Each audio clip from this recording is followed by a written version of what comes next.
একটি চৌবাচ্চায় 25 লিটার জল আছে, তা থেকে 16 লিটার জল তুলে নিল। এখন চৌবাচ্চায় কত লিটার জল রইল? অঙ্কটা কী হবে, এরকম একটা চৌবাচ্চা আছে, চৌবাচ্চা মানে একটা হচ্ছে বড় একটা ড্রাম টাইপের চৌবাচ্চা আছে। এই চৌবাচ্চাটাতে জল আছে, ঠিক আছে। এখানে জল আছে, এখানে জল যেটা ফুল যদি ভর্তি করা হয় তাহলে 25 লিটার জল থাকে। কত লিটার থাকে? 25 লিটার জল থাকে।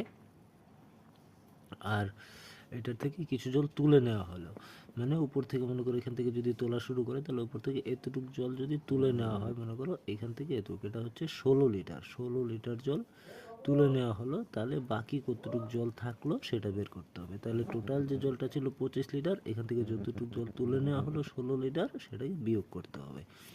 তাহলে উপরে 25 লিখতে হবে টোটাল জলটা, আর তুলে নেওয়া হলো ওটা নিচে লিখতে হবে, 16 লিখে বিয়োগ করে দিতে হবে। তারপর বিয়োগ করার নিয়ম, 5 থেকে 6 বিয়োগ হবে না, এটাকে 15 ধরতে হবে। তাহলে 15 থেকে 6 বিয়োগ করলে হয়ে যাবে 9। এখান থেকে এটা 1 এখানে চলে আসবে, এটা 2 হয়ে যাবে, 2 এর থেকে 2 বিয়োগ করলে হয়ে যাবে 0। তাহলে কত হলো? 9। তাহলে তারপর উত্তরটা লিখতে হবে যে চৌবাচ্চায় এখন 9 লিটার